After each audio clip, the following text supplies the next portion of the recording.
আমি সবচেয়ে একটা লাইনে বিশাল খুশি, सबका साथ सबका विकास भी होगा और जो जुलूम किया उनका हिसाब भी होगा।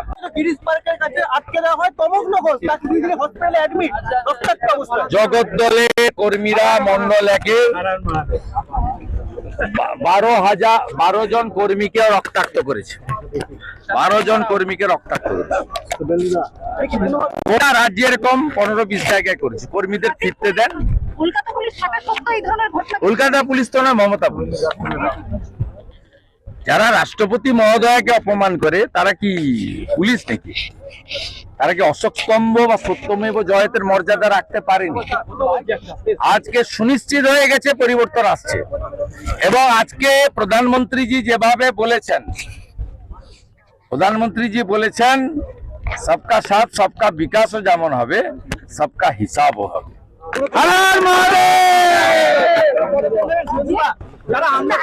সে খবরও প্রধানমন্ত্রীজি রাখেন।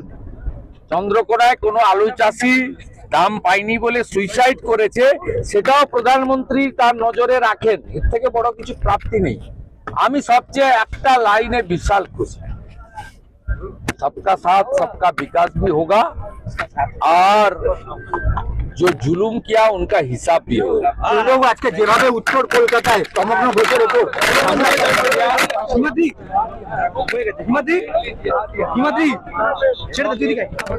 তোমাদের বলেছিলেন এরা যদি রাস্তায় নামে 12টা বাজিয়ে দেবে, কিন্তু সনাতনী একজন গুরু দাঁড়িয়ে রয়েছে আপনার পাশে। মমতা বন্দ্যোপাধ্যায়ের ওই বক্তব্যকে কিভাবে দেখছেন?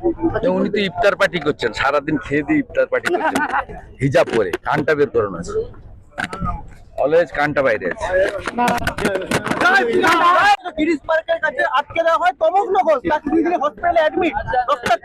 জগৎ দলে কর্মীরা মন্ডল একে 12 জন কর্মীকে রক্তাক্ত করেছে, 12 জন কর্মীকে রক্তাক্ত করেছে। গোটা রাজ্যে এরকম 15-20 জায়গায় করেছে। কর্মীদের ফিরতে দেন। কলকাতা পুলিশ থাকা সত্ত্বেও এই ধরনের ঘটনা। কলকাতা পুলিশ তো না, মমতা পুলিশ।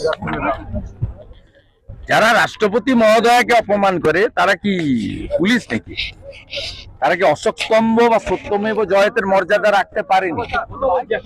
আজকে সুনিশ্চিত হয়ে গেছে পরিবর্তন আসছে, এবং আজকে প্রধানমন্ত্রীজি যেভাবে বলেছেন, প্রধানমন্ত্রীজি বলেছেন সবকা সাথ সবকা বিকাশও যেমন হবে, সবকা হিসাবও হবে।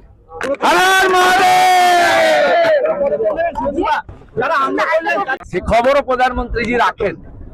চন্দ্রকোনায় কোনো আলু চাষি দাম পায়নি বলে সুইসাইড করেছে, সেটাও প্রধানমন্ত্রী তার নজরে রাখেন। এর থেকে বড় কিছু প্রাপ্তি নেই।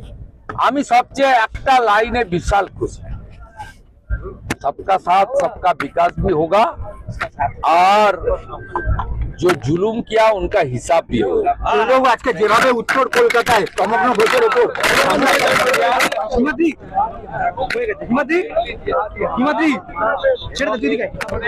তোমাদের বলেছিলেন এরা যদি রাস্তায় নামে 12টা বাজিয়ে দেবে, কিন্তু সনাতনী একজন গুরু দাঁড়িয়ে রয়েছে আপনার পাশে। মমতা বন্দ্যোপাধ্যায়ের ওই বক্তব্যকে কিভাবে দেখছেন?